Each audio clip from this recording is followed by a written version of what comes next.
This is kind of awkward, maybe. I'm in bed on Sunday morning doing my journals here, and I'm doing my weekly dream status report. I have these prompts I use. These are in the Creative Dream Incubator membership. I've been doing this for more than 10 years every week, checking in on, like, reflecting on last week.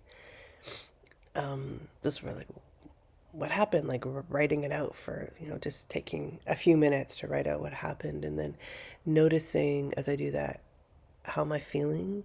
What are the thoughts that are coming up for me? Like, what matters about this to me? Which is not necessarily what I think matters when I start, right? Like, giving yourself that space to get in the process actually will bring something to your attention. And this week, so many things are coming to my attention, like new ways of seeing. Well, for several weeks, I've been seeing new ways of seeing structure. There's a class in the membership called Structure, Habits, Routines. I've been working on that very slowly, sitting with those questions and revisiting structure, habits, and routines, and also planning how I do those things, because I think, well, obviously they change depending on what your goals are and what your projects are. They change depending on what's going on in your life. And I'm just feeling like I want a different kind of structure for my creative dreams than I've had in the past. And it's kind of exciting to think about what I could create differently, even though it also sometimes gets overwhelming to be like, but I don't know. I don't know for sure what I want right now, or I don't know for sure what would work for me right now. And those places can be so scary, obviously, to be in. And if we don't go into those places where we don't know, then we're staying with what we do know, which means we're really limiting our ability to grow. And that can happen especially as we have more experience. And like, a lot of the people that I work with in the membership are coaches, healers, therapists, people with, well, I would include all artists in that too, people with a lot of experience being in a transformative process or a healing process or making things happen. We get experience and we get, like, a really beautiful understanding of the process, which is great. And it can bring us to a place where we feel like we know everything, and we should know everything. And we should always know exactly how to handle the next steps. And, and this is not black and white at all. There's a huge gray area here where it's really nice to have that confidence. And it does give you a sense of stability in the journey to have that.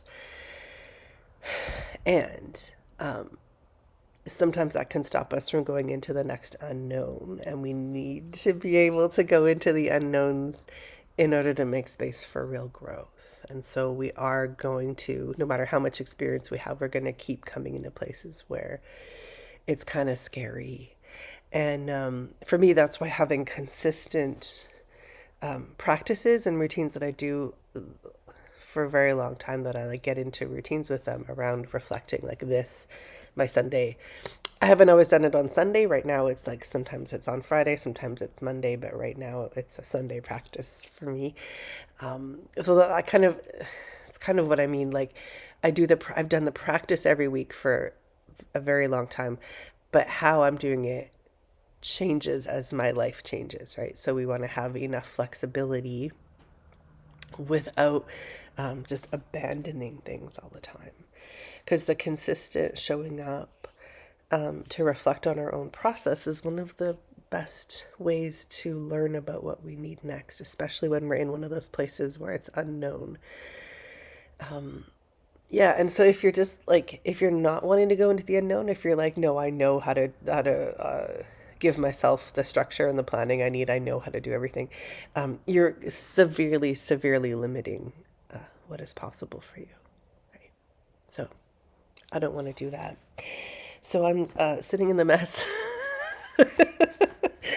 and reflecting on this week. The first thing I noticed that was really cool is that I've had this one task on my list for some time, and I rewrite it. And I think we should do our planning by hand, even though I also use digital tools, and that's important for different reasons.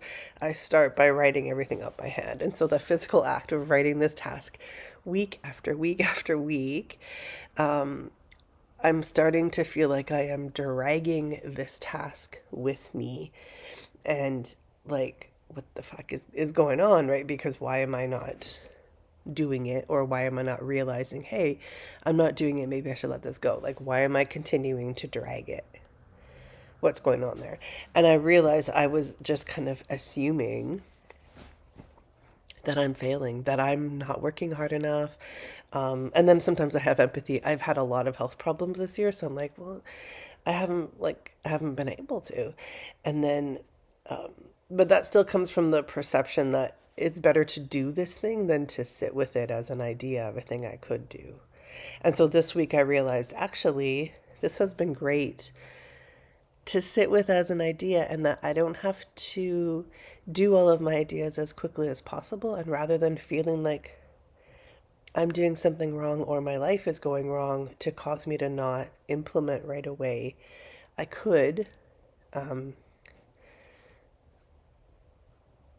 just lost my word for that turnaround, kind of like anyway, whatever that word is for when you need to shift your perspective on something. Wow. Yeah, I'm not going to get that word back. This is the thing about just doing my sharing how I'm journaling in bed on Sunday morning. I'm not, my sharpest self, but reframe. The word is reframe. Does this need a reframe? So if I'm reframing that from, I'm just dragging this along and I'm not doing a thing I should be doing, reframe being, isn't it great? I got this idea in my pocket for a thing I could do that I think would really be good and help me reach my goals. Because I was thinking, okay, what if I wasn't dragging this? What if I didn't have this idea at all? Then I have one less idea for how to reach my goals. I don't want that. And also, this thing that I'm dragging along, do I want to just get it done as fast as possible, or do I want to find the best way to do it? The way that really doesn't overwhelm me and feels good to do and brings me the results I want. Sometimes we have to spend a lot more time contemplating and reflecting on something before we act. Like, there's so many reasons why moving fast in the outer work is not usually the best way or even fastest way to get to your dream, right? So this is the Compass of Creative Dream Alchemy. This is from the Dream Book 2026 printouts in the membership. So there's the outer work, that's the creative work, or like the changes in your life or making things happen, is only 1/3. I'd say it's the smallest third of all of them. So there's also the inner work, emotional work, but like, what are the places in you that are going to hold back and that don't want this, and what attention do they need? That work speeds up the outer work. Like, that's where miracles come from, right? So that it's not a waste to spend time sitting with a part of you that is afraid or ashamed or doubting, or what, like, that's incredibly important work that doesn't look like outer progress in the moment, but you can't make true progress without it. And the same for the dream work, the work of really listening to your soul and the growth that this dream is calling you for. If you're acting in the outer work without that knowing, where the heck do you think you're going? like this is where all of your direction comes from.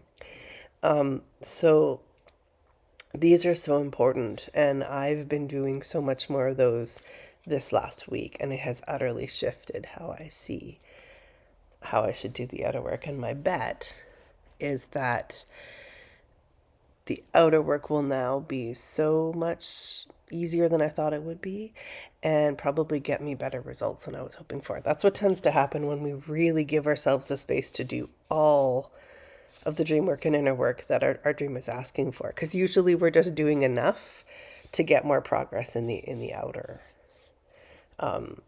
And yeah, because just I could say a lot about that, but just culturally, we're very focused on outer, and sometimes we need to. Sometimes there's like a change we have to make, and it's like our lives aren't working without it, right? So sometimes we have to do that, but as much as we can, I think we got to go deeper into this part of the work because it just like gives life and energy to the outer work that isn't possible without it. So yeah, I think that's enough. Actually, no, I want to share one more thing. Um, this is from my journal this week, my Dreambook 2026 journal. I feel like maybe one time I'll share all of my journals that I'm using at once, but this is the daily practice and daily-ish. I don't actually do it every day, but on Monday it was go all in on trusting yourself, and that was the message that I got from my meditation on Monday, and I was really feeling it. I was like really sitting with that and experimenting, like let's go crazy with self-trust, right? And then the next day in my meditation, this is what became obvious. My self-doubt is such a drag. And it didn't mean that my self doubt was bigger on Tuesday. It wasn't. I was more aware of it because I was trying to hold that perspective of just crazy amounts of self belief. And it made me notice the way that my self doubt was dragging the process. And so a lot of that stuff happens in our unconscious. And again, when we have a lot of experience with this stuff and we are very self-aware, we can forget we do still have an unconscious and stuff we're not aware of. And so I just notice how like, oh, there is this drag of self-doubt that exists in like all parts of my life that I am not aware of because it has always been there. And I'm sure there's more. There is more that I don't see, but I saw another little layer of it and noticed it. And then once we bring that into our awareness, it starts to shift. So just noticing, oh, this is a drag that now feels uncomfortable and I will no longer tolerate it, is like the work of releasing a layer of that self-doubt. So the other thing I'm really working on still is the structures. I'm doing that structure habits routine class. I'm looking at, it feels really exciting now that I think there's a way to plan and to organize the business stuff, the work of like tending to the Creative Dream Incubator and the new art projects I want to do. I think there's a way of tending and holding all of that I've never seen, and I'm excited to keep exploring.